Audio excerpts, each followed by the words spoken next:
Alors, voilà, plusieurs intervenants ont pointé d'abord le décalage entre l'attente des célibataires et le nombre qu'ils représentent aujourd'hui en Occident, et puis voilà, l'angle mort ou le silence assourdissant de l'Église à leur égard.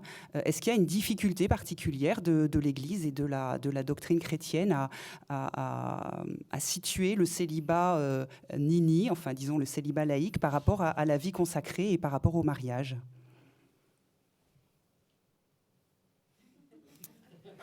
Moi, j'ai aucune compétence là-dessus, donc. Alors, nos théologiens peut-être. Je rebondirais peut-être sur les propos de sœur Isabelle tout à l'heure. Elle évoquait la question du sens. Ce qui est commun aux deux États classiquement considérés comme les seuls, c'est qu'ils font l'objet d'un choix. Aussi bien le mariage que les différentes formes de vie sacerdotale ou consacrée.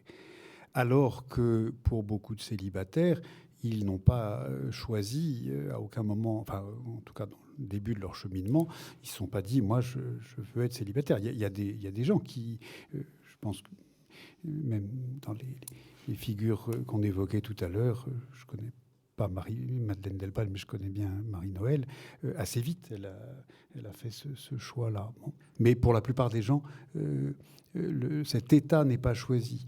Mais je pense que c'est capital de dire tout être humain a des éléments de sa vie qu'il n'a pas choisis, mais il a toujours un lieu de choix, c'est le sens.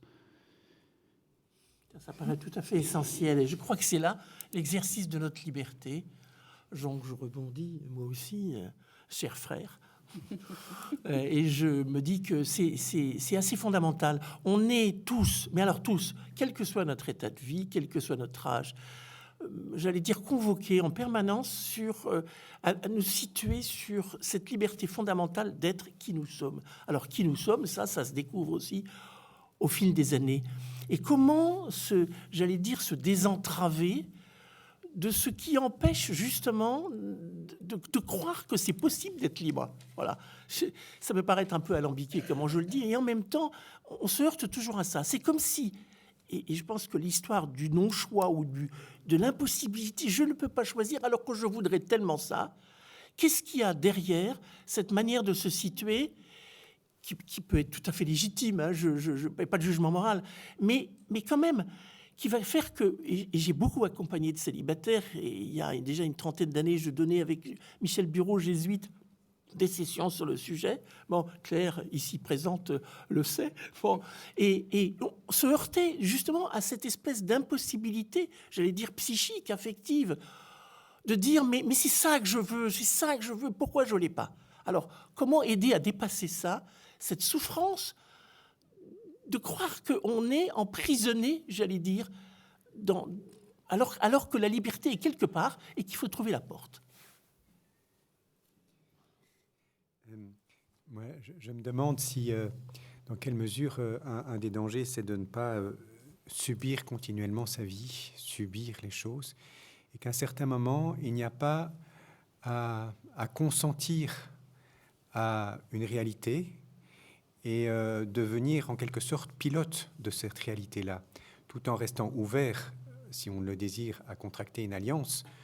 Mais je suis frappé de voir qu'à un certain moment, je parle sous contrôle, hein, mais à un certain moment, il faut pouvoir sortir d'un état où on a l'impression que ce sont les éléments extérieurs qui nous gouvernent, la situation, mon passé, mes choses, etc., et de rentrer dans une forme, je ne trouve pas d'autre mot, de consentement ou d'acceptation de la situation, de la réalité dans laquelle elle vit, dans laquelle je vis, d'y voir les éléments extrêmement positifs aussi, de ne pas y voir que ce qui est oppressant, et à partir de cela, de s'ouvrir à une alliance possible, vous voyez. Mais voilà. Merci. Alors, vous nous avez invités à sortir d'une vision misérabiliste du célibat. Alors, Claire, par exemple, quelles sont les ressources aujourd'hui qui vous permettent de vivre sereinement, j'espère, votre vie de célibataire ? Alors, juste avant, j'aimerais revenir quand même sur ce qui a été dit concernant... il ce qui pourrait être une hiérarchie en fait des statuts avec le mariage, qui serait vraiment une donnée culturelle qu'on nous imposerait, que la société imposerait. Moi, l'expérience que j'ai des célibataires, moi-même célibataire, et de ceux que je rencontre, c'est qu'ils ne le vivent pas du tout comme quelque chose de seulement culturel, mais comme une aspiration profonde de leur cœur. Ce qu'ils souhaitent, ce qui les habite, c'est le désir d'un amour durable, et puisqu'on est dans l'Église, d'un amour qui se conclut et qui se noue dans le mariage. Donc, je voudrais quand même revenir là-dessus, c'est-à-dire que c'est pas simplement une donnée extérieure à nous-mêmes qui nous emprisonne parce que finalement on n'est pas maître de nos vies et il y a une pression culturelle, certes, mais si ça pose, entre guillemets, la question du non-choix, et si ça pose question, c'est bien parce qu'on est vraiment... L'aspiration de notre cœur, c'est cet amour durable. Alors, la question que vous posez après, c'est comment est-ce qu'on peut passer de cette réalité qui, pour moi, en tout cas, je dirais, je la qualifierais peut-être pas de souffrance, mais d'épreuve. Pour moi, le célibataire est éprouvé. C'est une épreuve qui nous invite, certes, à la dépasser dans la foi, dans l'espérance, dans la charité. Comment cette épreuve est accompagnée? On est éprouvé. Moi, comme célibataire, je suis éprouvée, même si beaucoup de choses me sont données et m'ont été données, si j'ai des points d'appui, mais c'est une épreuve. Et c'est un peu ça, je trouve qu'on ne peut pas trop passer trop vite, en fait, sur cette dimension-là. Le problème des célibataires, c'est pas qu'on fasse pression sur eux pour qu'ils se marient, c'est ce qu'eux ressentent, c'est-à-dire leur désir fort, ça reste d'un amour durable. Et on interroge, quelles que soient les générations. Ici, il n'y a pas trop de jeunes, mais moi, je suis en contact avec beaucoup de jeunes. L'aspiration des adolescents, c'est un amour durable. Que ce soit les adolescences, que ce soit des jeunes de 25-35, c'est la même chose. Ils aspirent tous à cet amour durable, vous voyez. Et donc, pour nous, chrétiens, en Église, c'est effectivement dans un mariage. Mais pour d'autres, c'est l'aspiration de tout homme, en fait.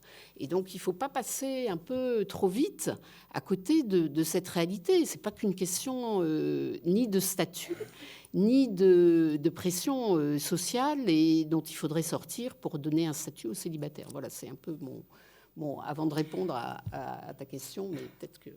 Merci Claire. Alors, qui veut réagir ? Ben, moi, je veux bien, parce que merci de dire ça. Je pense que c'est la base de notre humanité qui est là. On est tous, absolument tous, sans exception, dans ce désir fou d'être aimé et d'aimer. Voilà. Et heureusement que ça nous habite. Et j'allais dire, c'est peut-être le plus beau de nous. Voilà. Le problème, c'est que justement, et là, nous sommes tous confrontés à la même chose, c'est que c'est jamais tout à fait à la hauteur de ce qu'on aurait voulu. C'est toujours en partie déçu, l'amour. Bon, voilà. Et les blessures de l'amour, c'est une vraie affaire de nos existences. Et en plus, je crois profondément que ce désir-là, s'il convoque le meilleur de nous, le plus extraordinaire, le plus fécond, il se heurte à quelque chose qui est la chose peut-être la plus complexe là aussi de nos existences, c'est la relation humaine. Voilà. Et en rentrer en relation les uns avec les autres, c'est compliqué. C'est très compliqué, et on le sait tous. Voilà. Donc tout ça, ça se conjugue. Et merci Claire d'avoir dit avec autant de... Parce que c'est ça le lit, enfin moi je pense, pour chacun d'entre nous. Mais il ne faut pas croire que parce que moi je suis religieuse, j'ai tout résolu de mes questions de l'amour. Ah oui, mais t'es mariée avec Jésus. D'abord, je ne suis pas mariée avec Jésus. Non, mais, parce que ça reste dans les... Bon.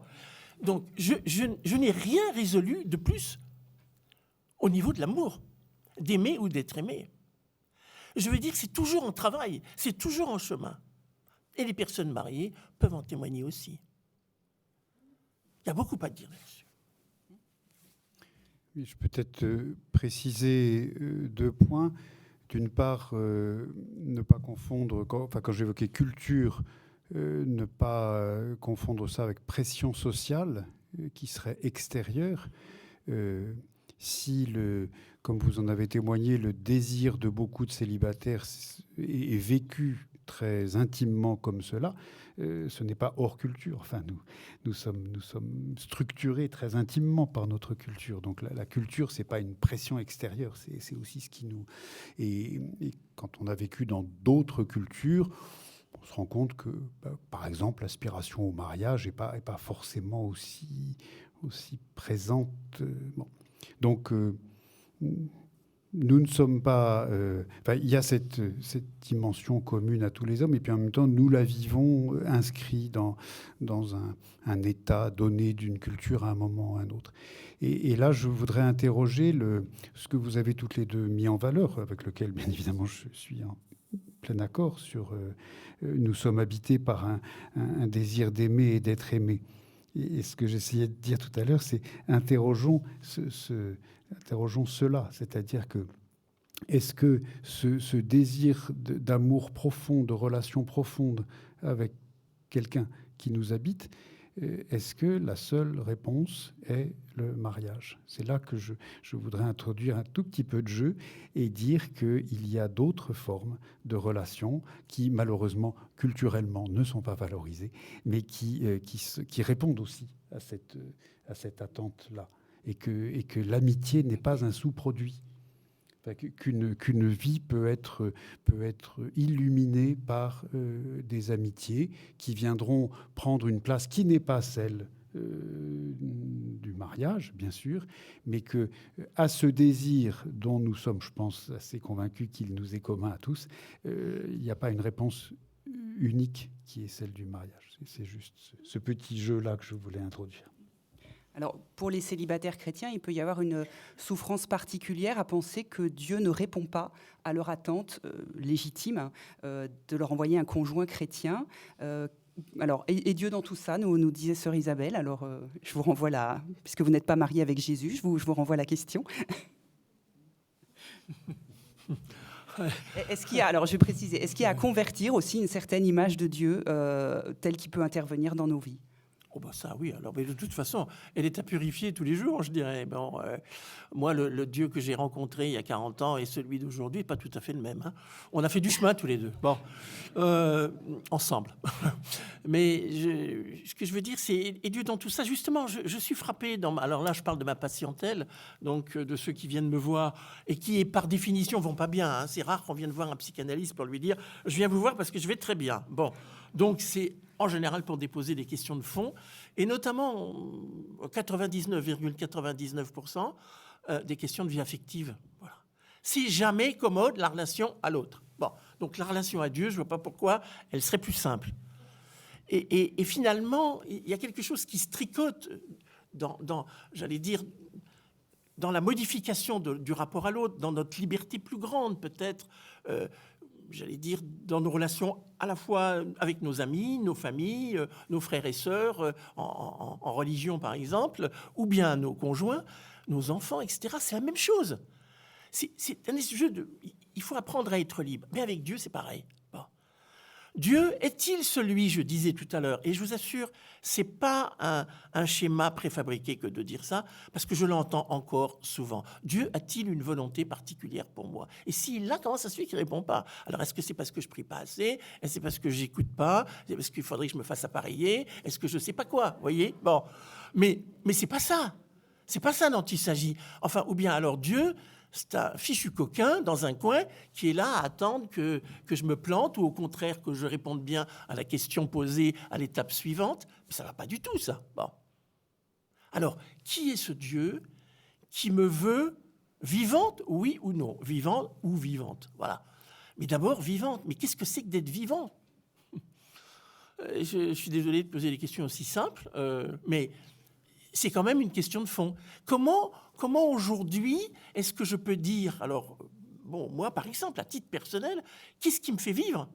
Sur quoi est-ce que je base?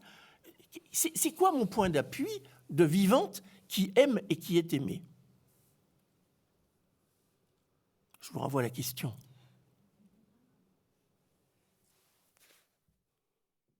Alors Benoît, vous nous avez partagé qu'il y avait un certain discours de l'Église sur la vocation qui peut être un frein à l'engagement, voilà, qui a peut-être à voir effectivement avec cette vision d'un Dieu qui assigne à chacun un état de vie qu'on est chargé de découvrir et qu'on ne découvre pas toujours. Est-ce que vous pouvez nous en dire un petit peu plus? Qu'est-ce qui vous a permis peut-être de sortir de ces freins et de cette vision enfermante?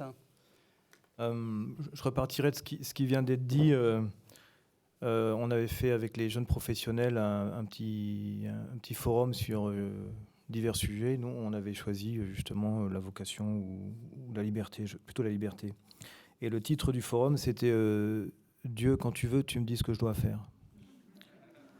Donc, et tout est là en fait. Quel est mon rapport à la liberté? Parce que vous lisez Les Époux Martin, sur un pont, là, je ne sais plus si c'est à lui ou à elle, il y a la certitude que l'homme qui est sur le pont, c'est... Oui, enfin...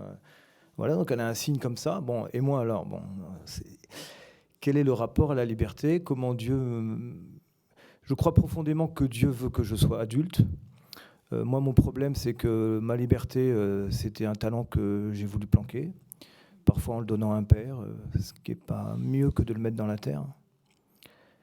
Et Dieu n'a pas lâché. Hein. Il m'a dit non, c'est toi qui vas prendre des décisions. Oh, merde, pardon. Mais c'était vraiment ça, c'est-à-dire que dans certaines fois, on passe une nuit blanche avant de savoir si on y va ou pas. Vous avez tous l'image de, comment il s'appelle, Indiana Jones, hein, dans le numéro 3, où il doit aller traverser un endroit où il y a un abîme, et il lève le pied, et il n'y a pas de pont, et puis quand il pose le pied à l'horizontale du sol, le pont apparaît. Et voilà, donc en fait, c'est de la peur à gérer, hein. C'est parfois pour certaines décisions, parce que choisir un boulot ou choisir la personne avec qui on va faire sa vie, ça fait partie quand même des deux décisions qu'à mon avis, on ne doit pas prendre à la légère. Et donc après, il y a effectivement tous ces freins. Pour ouvrir un peu les choses, je dirais que ça peut être ou la vie ou les rencontres, hein, qui vont aider. Il n'y a pas de chemin magique. Alors, ça pose la question de comment grandir en liberté et en maturité, je l'entends, avec la tentation de s'en remettre à autrui, de se dire, par exemple, je ne sais pas, le père Guelette, par exemple, il est dominicain, il sait sûrement quelle est ma vocation. Non. Comment ça, non? Mais si on place cette journée, je trouve que c'est vraiment une bonne base, sous le signe de la vocation baptismale, il me semble que notre vocation à tous, c'est de vivre avec lui, et que la relation avec Dieu prime sur tout le reste, la relation au sens, oserais-je dire, mystique, au sens communion avec lui. Et donc, je pense que il y a des moments où il faut se dire, mais l'aide que j'attends de Dieu, la réponse que j'attends de Dieu, tout ça, c'est second. Je dois relativiser, c'est-à-dire mettre en relation ces questions qui m'occupent jusqu'à m'obséder, ces épreuves qui me terrassent, ces choix qui me paralysent. Tout ça est second. Ce qui est premier, c'est vivre avec lui.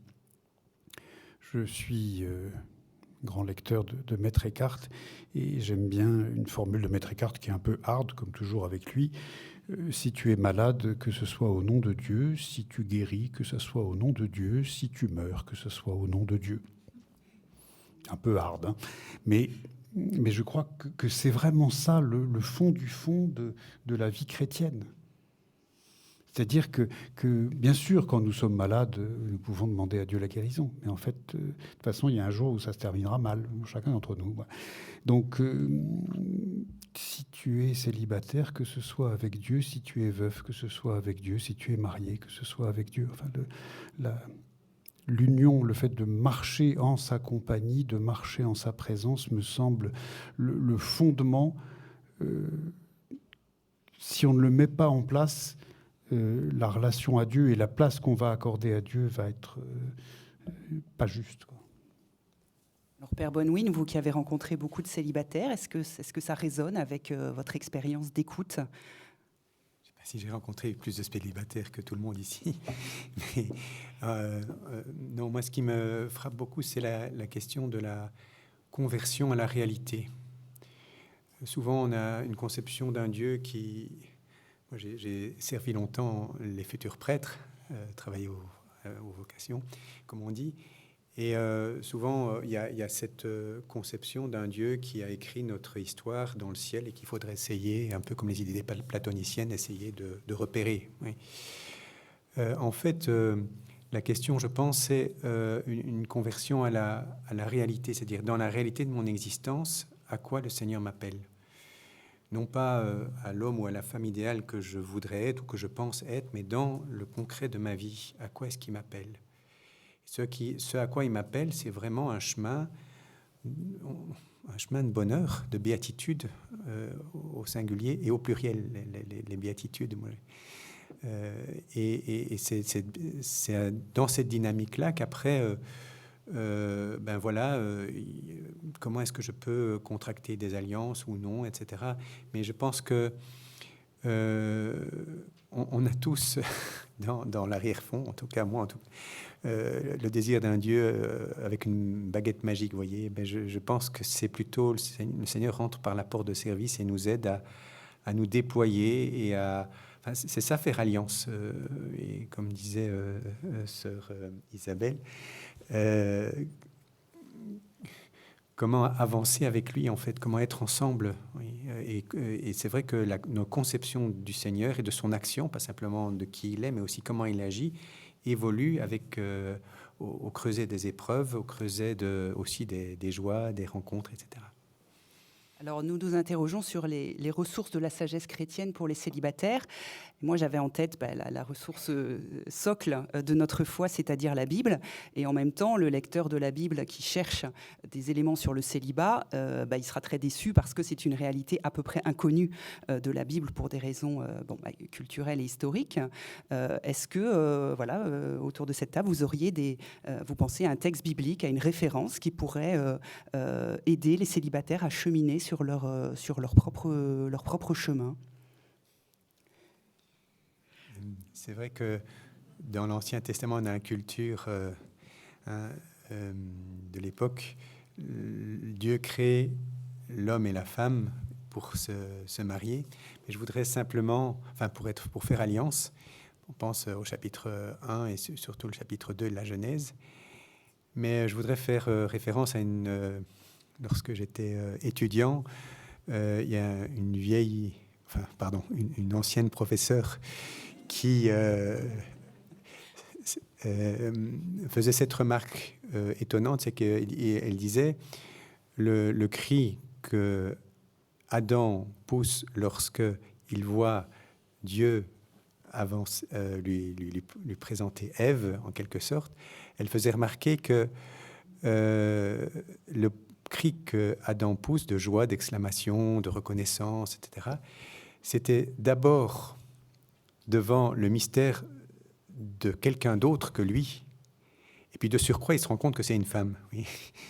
Alors, je trouvais ça intéressant. Vous parliez, Père Guelette, tout à l'heure du petit jeu, etc., de l'espace. Mais je pense que ce texte-là peut nous aider, paradoxalement, à faire sentir d'un côté la profondeur ontologique de l'épreuve de ne pas être marié, voilà, et en même temps de voir que nous sommes faits profondément pour la relation avec quelqu'un d'autre. Et je pense que ce texte-là nous aide aussi à réaliser que la solitude... un autre de mes cours, j'étais beaucoup marqué par mes profs, mais un autre de mes cours, c'était le vieux Père Chapelle qui disait, excusez-moi, un nouveau vieux, mais qui disait, mais il faut tordre le cou à l'idée que la solitude est toujours négative. Vous voyez, la solitude doit toujours être pensée en lien avec avec la communion. Il y a une sorte de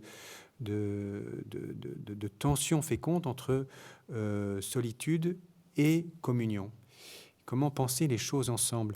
Et la solitude étant, même pour les gens mariés, si tu n'es pas capable d'être seul, surtout ne te marie pas. Et je pense aussi dans la vie religieuse. Si on a toujours besoin d'être en communauté, il y a peut-être aussi un...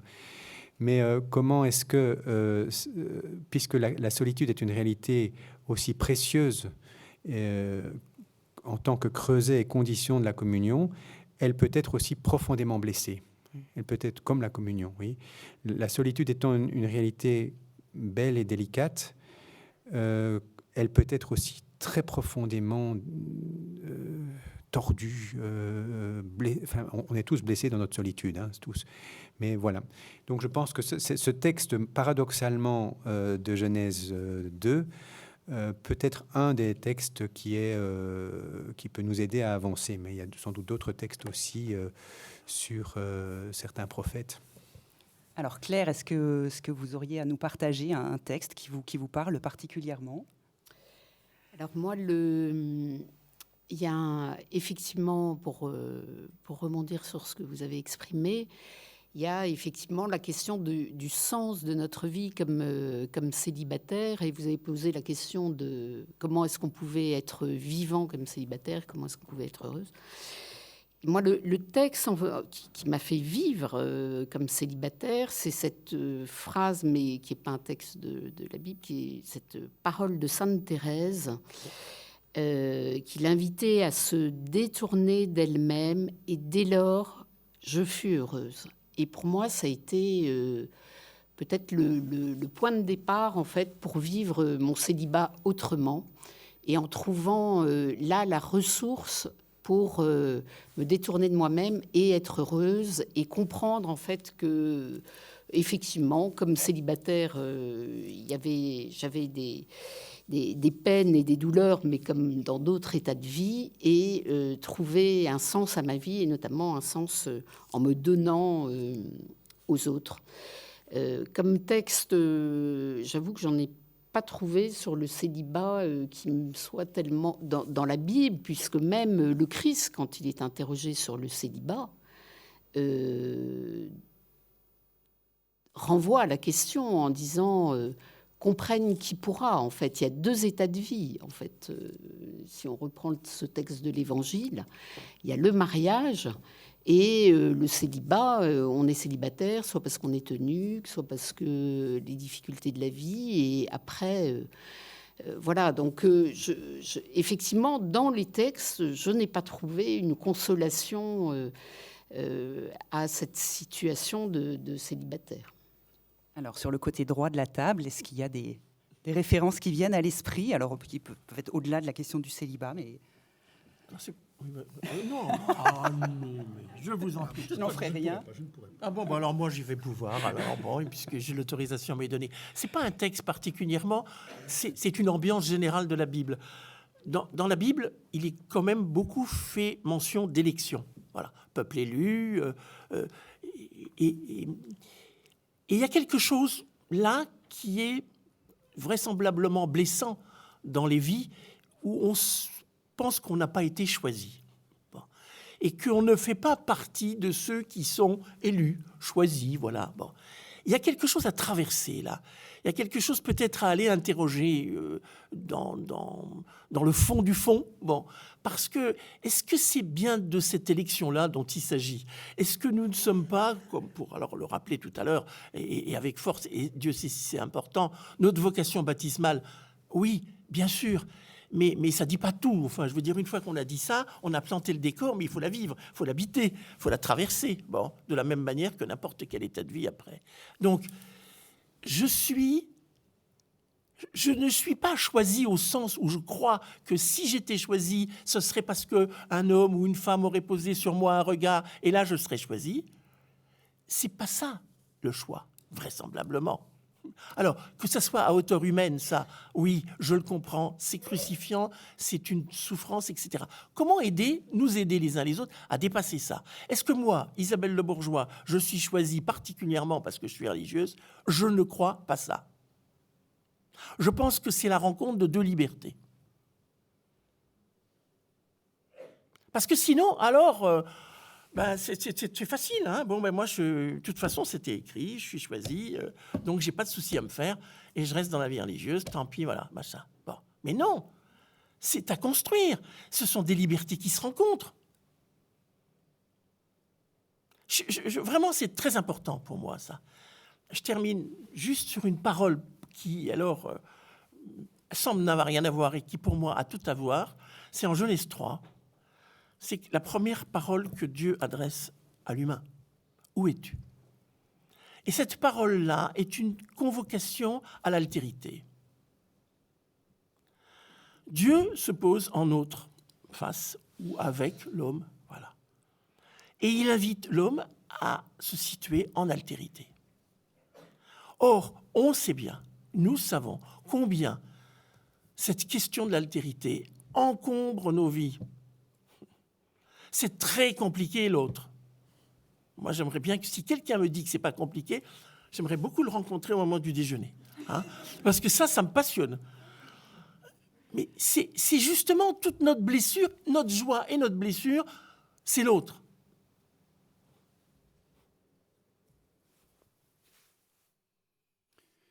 Moi, je pense au chapitre 7 de la première épître aux Corinthiens, où saint Paul dit et répète que chacun d'entre vous reste dans l'état où il était quand il a rencontré le Seigneur, quand il a été appelé à la foi.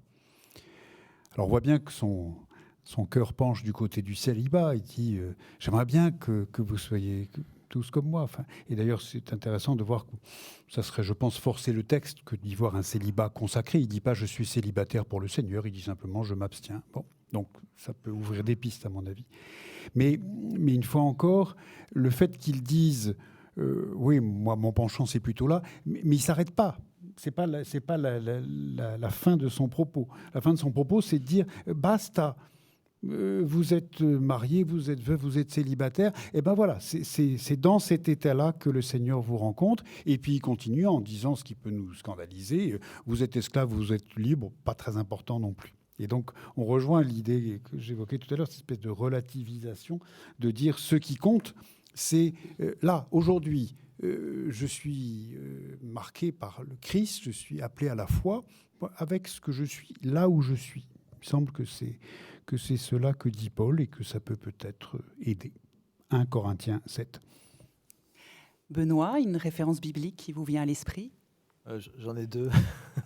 Pas pour deux. On parlait de la vie justement tout à l'heure. Ça a été évoqué 2 fois au moins. Et je pense à... Alors là, je ne sais pas le texte, hein, mais c'est je mets devant toi la vie et la mort, choisis la vie afin que tu vives. Alors, on ne bat pas toujours, en tant que célibataire, le choix de son chemin ou de celui qu'on aimerait. Hein. Effectivement, c'est long parfois. Mais je pense à ce texte parce que, en fait, le basculement s'est fait, je ne sais pas trop comment, vers plus de reconnaissance pour ce que déjà Dieu m'a donné. Je me souviens d'un prêtre qui me disait, quand tu vas te confesser, commence par confesser ce que Dieu a fait de bon pour toi. Ah oui, c'est vrai. Et ça transforme les choses. Et donc le deuxième texte, c'est le Magnificat. Voilà, et ça met dans une disposition, je ne saurais pas trop le dire, mais comme on en discutait avec une amie tout à l'heure, mes 2-3 dernières années de célibat, j'ai été pourtant plus âgé que quelques années avant, bien sûr, et pourtant je me sentais plus léger, il y avait quelque chose de plus gratuit, enfin je sais pas. Et je pense que ça vient de cet apprentissage de la reconnaissance. Donc l'action de grâce comme un chemin de dilatation du cœur, finalement. Oui, vraiment. Et donc forcément d'accueil de ce qui arrive et des autres personnes. Alors, sœur Isabelle me souffle la référence de Choisis donc la vie, Deutéronome 3.2, c'est ça 30, pardon, Deutéronome 30. C'est noté. Je voulais revenir sur une expression que Claire vous avait employée dans votre référence à Sainte Thérèse, se détourner de soi-même. La question que ça me pose, c'est comment bien le comprendre pour que le célibataire ne se croit pas obligé de nier sa vie, ses désirs, d'être uniquement au service, comme si c'était sa seule légitimité et son seul moyen de sauver, entre guillemets, sa vie. Alors, pour préciser, en fait, je l'entendais... peu comme vous l'avez exprimé les uns les autres, c'est-à-dire que de revenir finalement aussi à ce qui fait l'essentiel de notre vie. L'essentiel de notre vie, qu'est-ce qui nous donne le bonheur? Qui nous donnera le bonheur? C'est le Seigneur. On est... Voilà. Et donc, se détourner de soi, c'est de se détourner de sa blessure aussi, ou de ce que moi je considère être une épreuve, le célibat, et de rentrer en fait dans une dimension beaucoup plus important, enfin beaucoup plus fondamental, beaucoup plus ontologique. C'est qu'est-ce qui fait notre bonheur? C'est de nous donner, c'est d'aimer. Et comment aujourd'hui je peux aimer, m'aimer moi-même, c'est-à-dire répondre à ma vocation profonde là où je suis aujourd'hui, en étant authentiquement ce que je suis. Comment je peux porter du fruit et comment je peux aimer mon entourage, en fait. C'est un peu ça. Donc, je dirais qu'il y a deux voies, non pas seulement celle d'être au service de tous les appels de toute l'Église ou de toutes les demandes, mais dans une disponibilité, mais d'être déjà authentiquement moi-même, donc essayer de me construire, voilà, et d'avoir cet appel aussi à me donner. Mais ce sur quoi je veux insister, et je trouve très intéressant tout ce qui a été dit, c'est que moi, ce que je veux exprimer, c'est quand même le besoin qu'ont les célibataires d'être accompagnés dans tout ce qu'ils ont à vivre, parce qu'ils sont confrontés au monde qui ne pense pas comme ça, et on l'a bien exprimé au début, hein, c'est-à-dire que le monde nous attire vers d'autres paradigmes que celui-là. Et en fait, si on est là pour réfléchir, c'est pour se dire aussi qu'est-ce qu'il faudrait pour que les célibataires soient mieux accompagnés vers ce qu'on exprime, c'est-à-dire pour être vraiment des baptisés, pour être vraiment pleinement dans leur vocation baptismale. Comment est-ce que l'Église peut les accompagner, ou les communautés ecclésiales? Moi, je dois dire que si j'ai pu être comme je suis aujourd'hui, c'est parce que il y avait dans la communauté à laquelle j'appartiens, il y a eu une parole qui a été dite aux célibataires, une parole justement sur ce qui est leur rôle, sur ce qui est leur mission, sur ce qui peut être le fondement de leur vie, vous voyez, et à la fois un accompagnement par la vie fraternelle. C'est-à-dire que toute la dimension de communion, moi j'ai pu la vivre avec d'autres et qui m'ont aidé à être célibataire en Église. C'est un peu là-dessus que je souhaite insister aussi. Merci. Alors parmi les... allez-y, Père Guelette. Ce que vous venez de dire me donne deux réflexions. La première, cet appel au don de soi, à la sortie de soi, me semble en effet central dans la vie chrétienne, simplement pour éviter que ça bascule dans quelque chose qui peut être un peu sacrificiel et qui produise de très jolis burn-out.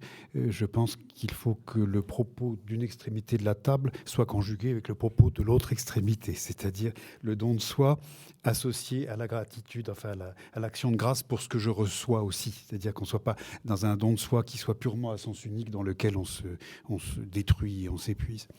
Et puis une deuxième réflexion, se détourner de soi.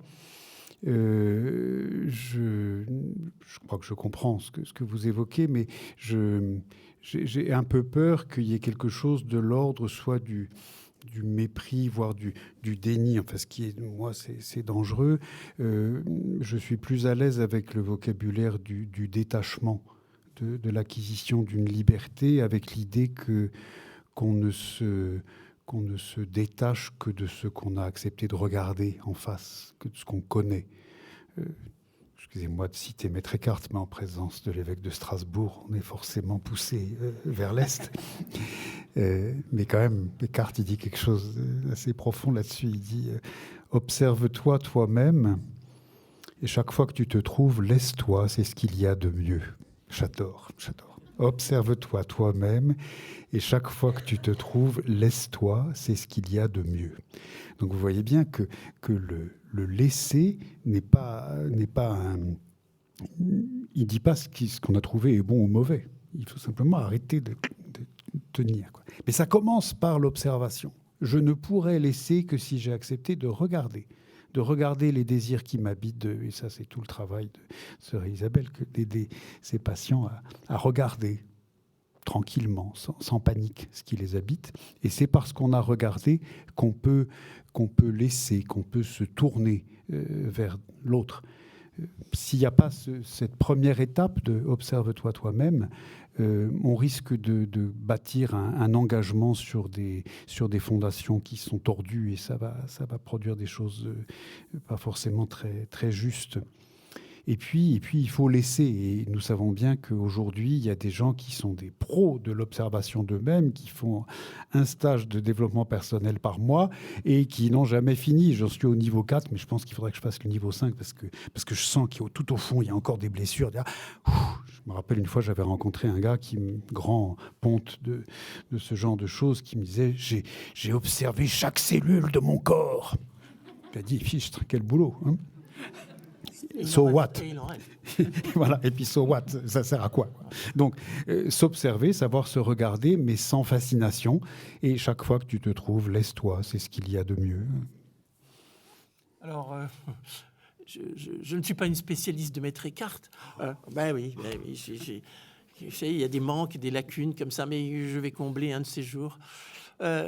En revanche, je voudrais vous dire deux choses. Première chose à laquelle moi je crois beaucoup, c'est ce que j'appelle le triptyque ou le tripode ou ce que vous voulez. En tout cas, ça a 3 pieds. Et vous le faites circuler dans le sens que vous voulez. Dieu, les autres, moi, les autres, Dieu. Voilà. Si on oublie un des éléments de ça, ça tient plus. Et vous savez bien que pour s'asseoir, 2 pieds, c'est pas suffisant. Voilà. Donc, il faut absolument, pour moi, dans mon expérience, j'allais dire humaine et spirituelle, cette circulation entre les 3 est absolument indispensable. Alors, ça suppose que justement, ça circule le plus librement possible. Apprends à connaître ce qui en toi résiste à la relation à l'autre, à toi-même et à Dieu. Mais ce qui, au contraire, l'ouvre, etc., etc. Ce point-là, si on ne met que Dieu, il va manquer les autres. Et ça ne sera pas incarné. Et si on ne met que les autres, il va manquer Dieu. Et ce sera, il y a une dimension fondamentale, j'allais dire, de notre être spirituel qui va manquer. Moi, les autres, Dieu, les autres, moi, peu importe, mais il faut que ça circule. Première observation. Deuxième observation, et le corps dans tout ça. Parce qu'on n'a pas encore parlé du corps. J'ai un de mes patients, il n'y a pas très longtemps, qui me dit « J'ai besoin de câlins ». Bon, pas à moi, hein, il ne me demandait pas à moi. Bon. Mais j'ai besoin de câlins, je n'ai pas de câlins dans ma vie. Il est marié, hein, et il n'a pas de câlin. Qu'est-ce que c'est un câlin? Qu'est-ce que c'est que cette dimension du corps qui nous... Ben, on est là, on a des désirs, on a des pulsions, on a envie de toucher l'autre, d'être touché. Comment le faire? Comment le vivre, ça? Comment ne pas désincarner, j'allais dire, notre corps, sous prétexte que, alors en ce qui me concerne par exemple, j'ai fait vœu de chasteté, mais ça, j'en reparlerai dans mon atelier cet après-midi, la chasteté, ça concerne tout le monde, mais en tout cas, il y a la continence dedans. Voilà. Donc mon corps, je ne vais pas l'utiliser n'importe comment, enfin, si tant est que ça soit n'importe comment d'ailleurs. Bon, en tout cas, je vais faire attention à la manière dont je rentre en relation avec le corps de l'autre. Et il y a des choses que je ne ferai pas. Mais pour autant, il existe mon corps. Comment je le regarde? Comment je le traite? Qu'est-ce qu'il est pour moi? Comment est-ce que je suis capable de nommer... Excusez-moi, j'ai très soif. Comment est-ce que je suis capable de nommer les désirs qui m'habitent? J'ai peur? J'en parle à qui? Quelle liberté j'ai par rapport à ça? Entre une société extrêmement permissive, qui s'en fout complètement, vous pouvez faire ce que vous voulez, elle s'en fout, hein, bon.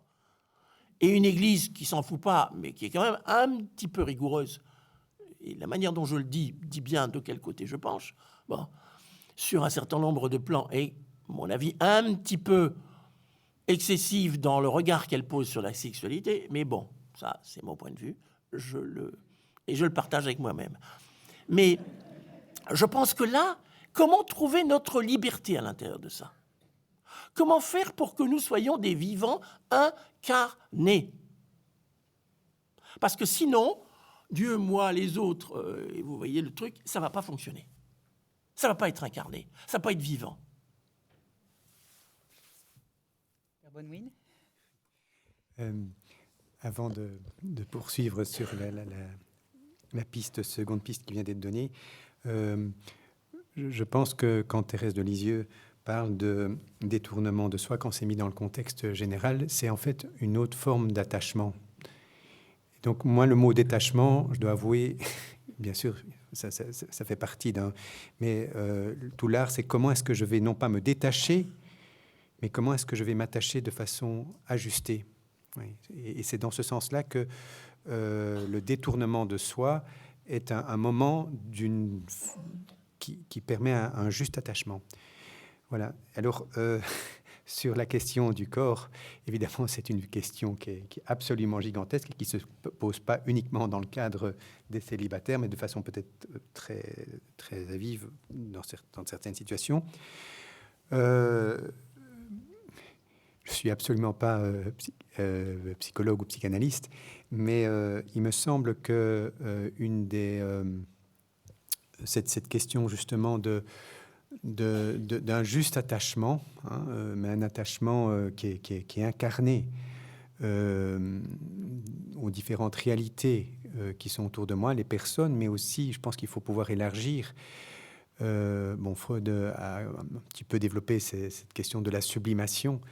Mais on voit bien que pour déployer toutes ces pulsions et pour les transformer et les humaniser en quelque sorte, la relation évidemment à autrui est essentielle, mais il y a aussi tout le champ de la vie culturelle, il y a tout le champ de la vie esthétique, il y a tout le champ de l'engagement social.